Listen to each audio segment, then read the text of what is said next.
Hey team, welcome back to the channel. Welcome back to part 2 of layering up your defense.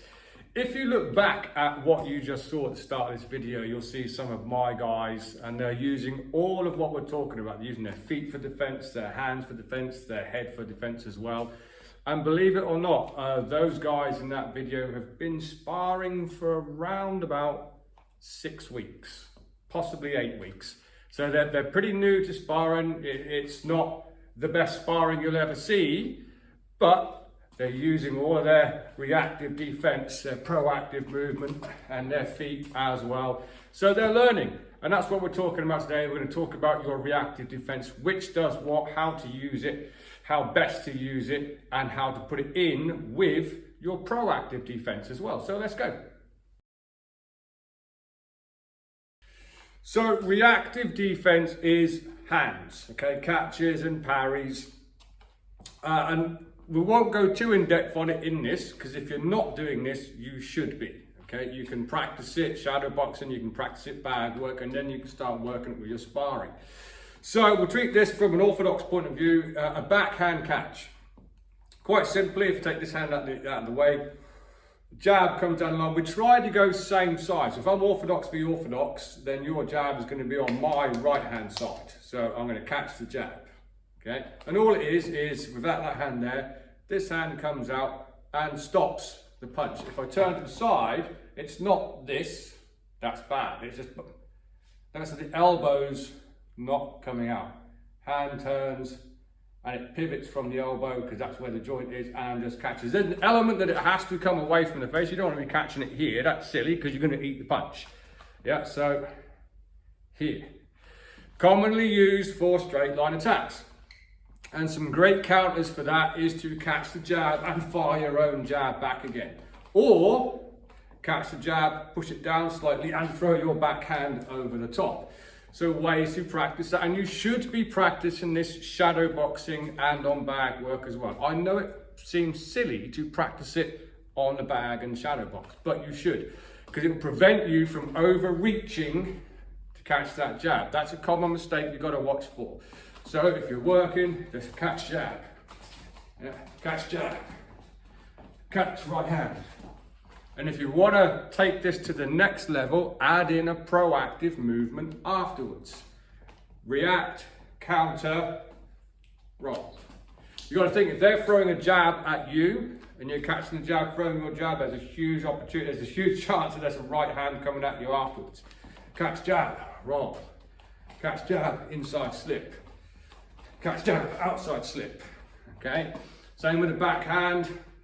There's probably a right hand coming, but it might have slipped past you. If you stay like that, it's going to catch. So you might want to slip, okay? Might want to roll it, or split the jab, which was split the cross, which was spoke about in the past as well. So simple ways to practice up in the bag look like this.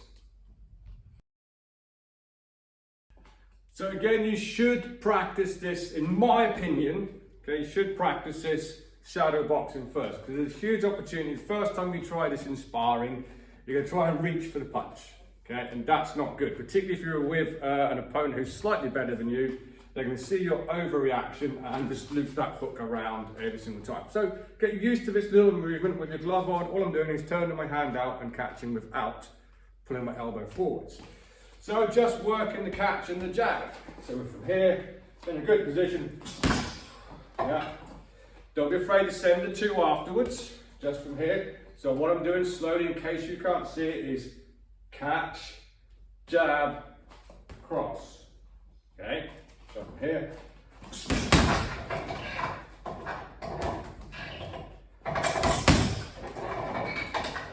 Or of course, catch and send that right hand over the top. You could of course follow that with a lead hook if you wanted to. That might, if you're new to the channel, that might have looked like a jab to you. Okay, but it's a long range hook. Okay.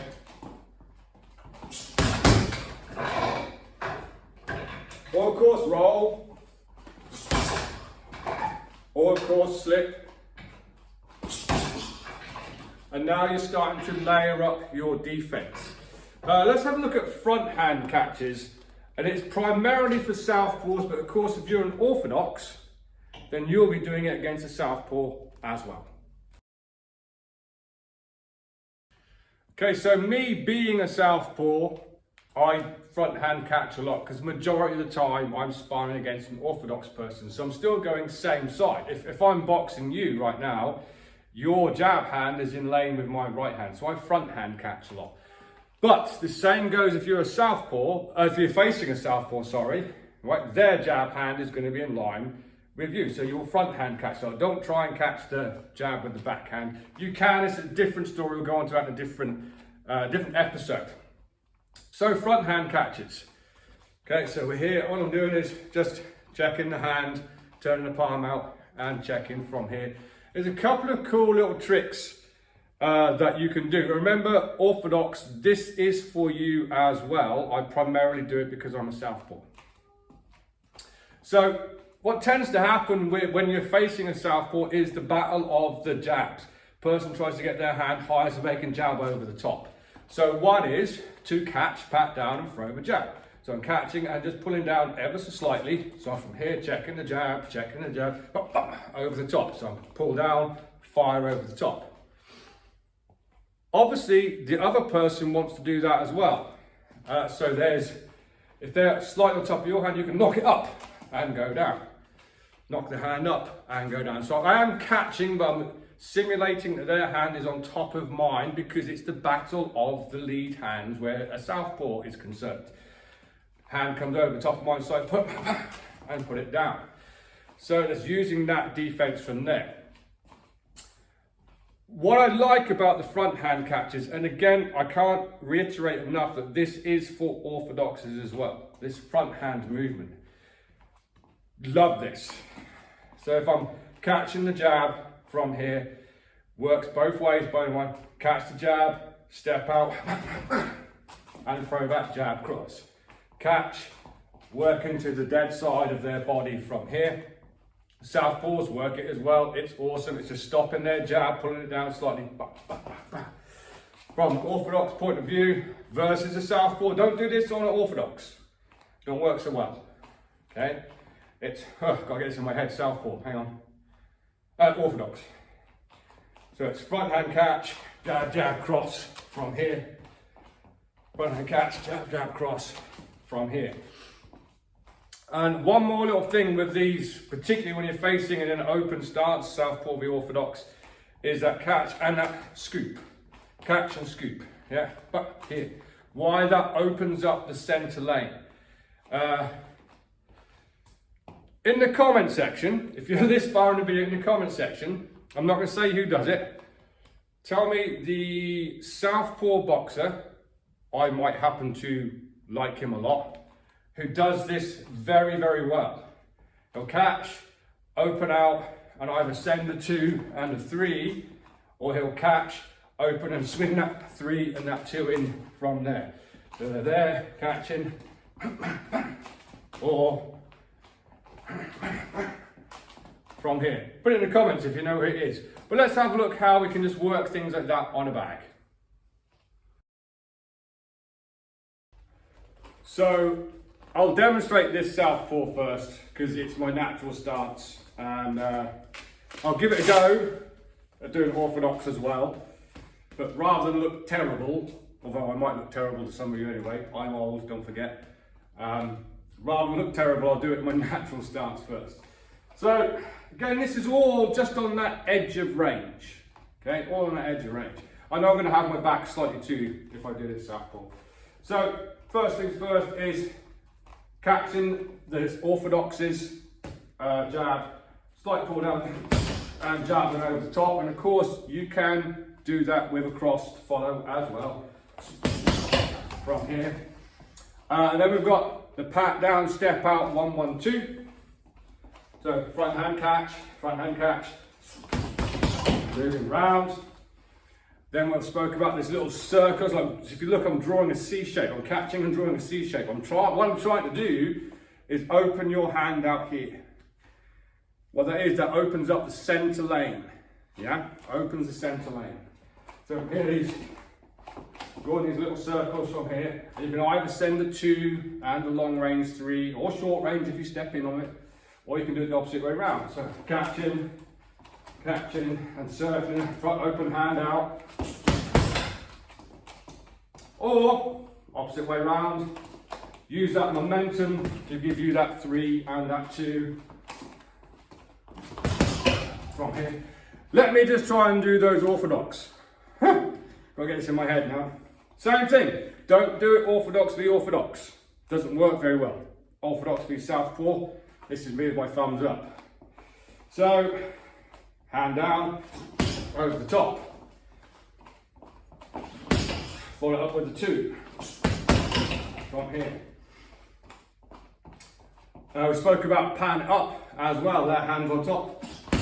From here, pan it down, pan up, from here. The slight pat down and the 1-1-2 works very well against the southpaw. And the circles, let me get the motion. The circles from here, yeah. That feels really weird, orthodox. And of course leading with the lead hand as well afterwards. From here. So there's a couple of things that you should be practicing with your catches. So we'll look at parries next as well. So parries, another good reactive movement. In my opinion, a lot of people do these wrong. I think what happens is they see it visually, but don't quite register what it is. So from an orthodox position, a lot of people think a parry is I'm pushing the shot over here, which in a degree, I suppose it is. What it actually is though, yes, my hand does travel from here to here, but it doesn't go past my nose line. I actually rotate, turn. Yeah. Yeah, it's not parry, parry, parry, parry. And I don't have to hit the hand away, it's just from here, turn. I do it super slow, I turn. And the good thing about this is you can use it to either open the center lane or close the center lane and open the flanks. Okay, and it's the same parry. When it's done correctly as well, you don't have to worry if that is a head shot or a body shot. Yeah, if I'm here and you're jabbing me to the head, parry. If you're jabbing me to the body, that's an elbow block. So I don't have to like, here it's the same movement. Same movement. Head shot, body shot, head, body. Yeah, it's the same movement. So what I mean by opens or closes the center lane. So if you're throwing if we're in an orthodox stance and you throw your right hand at me and I parry with my left hand. So your right hand's coming here, parry, and I just move it. That shuts off the center lane, unless I'm going to go under, that's different. Okay, but unlikely I'm going to get my right hand because your right hand will be in the way. You're trying to punch me here. I could split the cross, if we spoke about this before. If I just move your backhand, I'm going to fist bump you. So what it does, what I call an outside parry, it opens the flanks. Yeah, right hand's coming, diverted, bump. Yeah, your jab hand's coming. If I'm doing it with my right hand, again, that shuts off your center lane. Bump, bump. However, the same parries done on the opposite hand, so now your right hand is coming at me, and I choose to do an inside parry, that's going to open your center lane. Bam. Your jab hand's coming at me, opens the center lane. I'll give another demonstration of how that works with what we have up on the bag over in the corner from there. It's primarily for head movement, but you'll see exactly what I mean from there. Great things to work, but just remember, it's not hand past nose line or anything like that. It's a rotation. It's a rotation. When you're doing your backhand parry, okay, you can't keep it, you imagine if you keep your hand here and you try to parry that shot, you've got to be millimeter perfect. So all that happens is your hand comes out slightly. And see how my hand's coming out? I guess the same what we spoke about here. I'm not going like this. Okay, just from the elbow joint, rotate and back, rotate and back. Not that, not that, okay? Same with this hand here. I don't necessarily reach for it. I just keep my hand out a little bit further. Rather than being tight here, it's just parry, parry, parry. And you can work good counters off of that. And of course, you can layer that up with your proactive movement, yeah? If I parry your backhand, so you're throwing a 2 and 3. So your right hand is coming out and parry, that is a huge probability that there's a left hook coming, yeah? So this is where we get reactive movement followed by proactive movement. Parry the backhand. Proactive movement, yeah? Same if I do the jab, there's a huge probability that the right hand is coming. So these are all things that you should start tying together, yeah? Catch, jab, parry, roll, catch, step back, step in. Yeah, they're all things that you should be starting to put together and thinking reactive followed by proactive movement. But let's have a look on the back. So hopefully you'll see what I mean by this. Again, I'll do orthodox to begin with. So we'll treat this as the orthodox's right hand, okay? So if I do an outside parry from here, that's in the way of my cross, yeah? But what it's not in the way of, because it's opening the flanks. Or parry, yeah? I understand that you can go to the body off of that. It does open up the body. Yeah. Same the opposite way round. If I'm choosing to do a backhand parry as an orthodox, and that's your jab hand, and I deflect your jab hand there, it's going to be in the way of my jab. You can attack the centre line. Yeah. Attack the centre line. Or parry. Flank. So there's a few drills to work on from there. However, as a southpaw, I do this a lot to work that shot. I'll move your jab hand, take the outside lane and attack the flanks from here. I use that a lot, and that can be used for orthodox v southpaw as well. And of course, don't forget about your double block as well. In my opinion, there's specific ways to do it. It's not this, so as an orthodox, it's not this. See, I've lifted my elbows up here. Yeah, it's not that. In my opinion, I know some people do that. In my opinion, it's not that. You don't want to get bigger to block. You want to get more compact, okay? So if my hands are here, I actually compact myself behind my hands. Here, so I'm bending my legs, shrugging my shoulders a little tiny bit. So that leaves my elbows here to give me some kind of defense. What you want to remember when you're double blocking is it is for frontal attacks. Yeah, it does leave the flanks vulnerable. It's not the be-all, end-all defense, okay? You cannot defend everything. What it does also mean though, if it's defending frontal attacks, so I come into, whether I'm in my southpaw position and whether you're orthodox, when one hand hits, that means there is a lane open. So if you can get past the little flinch that everyone has to begin with, if your jab hand comes out and hits my glove, that means there is a lane open, yeah? Or if your cross hand comes out, if I can keep my eyes open, and I'm just shielding my eyes from the sun, I can see whether it's your left hand or your right hand. If it's your right hand, I'm not going to go with my right hand because we kind of get in a bit of a... Sorry, go for southpaw. If it's your right hand, I'm not going to go with my left hand because we're all in a bit of a muddle, okay? But you think about it, if I'm boxing you and both your hands come up, boom, there is a lane open. Yeah, you can fire same side, opposite sides down the pipe.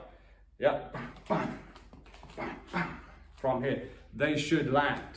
But of course, don't forget, there are people who manipulate this high guard as well. They'll get your hands up, pull a hand down and work around it as well. So it's not the be all end all.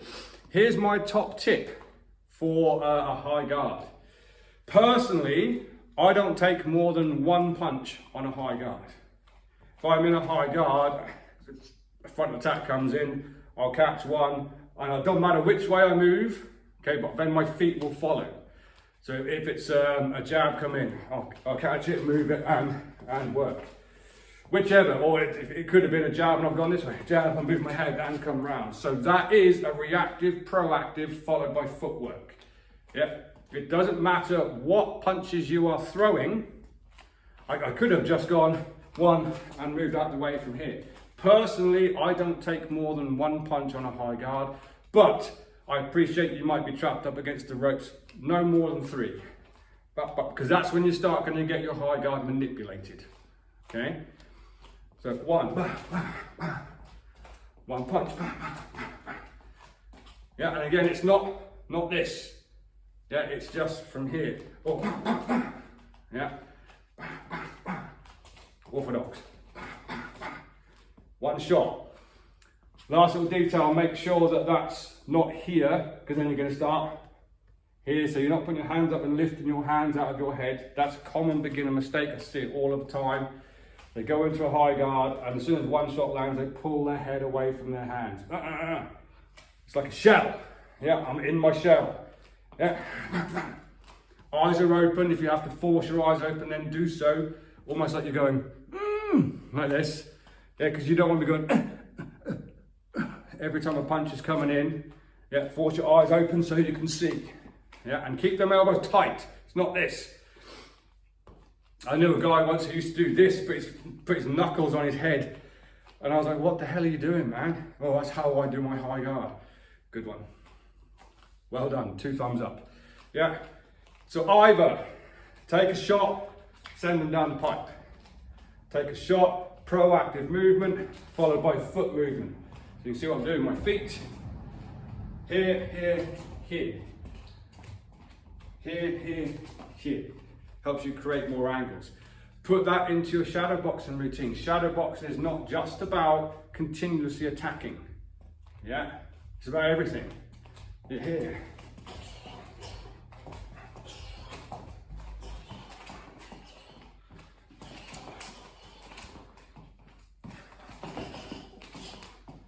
And working all of your shots from there. So make sure you are doing that as well.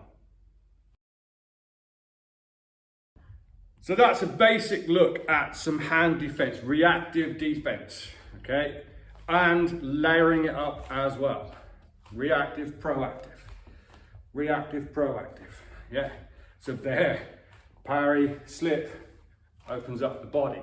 But if I was working your jab as a southpaw, your left hand's coming out, shut the center lane, slip it, work the body. When you can layer your defense up, you are a lot more defensively responsible than not knowing what to do and just and panicking. Okay, so start thinking about that when you're doing your bag drills and your shadow boxing. Too many people don't work their defense on a heavy bag or in their shadow boxing, they just go in attack mode. It's not good. I go on at my guys and ladies, to be fair, all of the time to make sure they're doing their head movement and their reactive defense when they're doing their bag work. And to be fair, the guys who saw at the start of this video, like I said, have not been sparring long because I make them do it continuously. It just forms part of their body language when they're doing stuff. Yeah, because they're always working. Last question. This started off as a joke. My wife made me shave a mohawk in my head. I'm nearly 50 years old. But it's starting to grow on me. Let me know in the comments, should I keep the mohawk or go back to a shaven head? It's going a bit thin at the back, so it might go off anyway, but we shall see. Let me know in the comments if I keep the mohawk or not. Until next time, make sure you are working your reactive defense and your proactive movement, and we'll look at adding your footwork into this so you completely layered up your defense. Train safe, train hard, train intelligently, and I'll see you soon.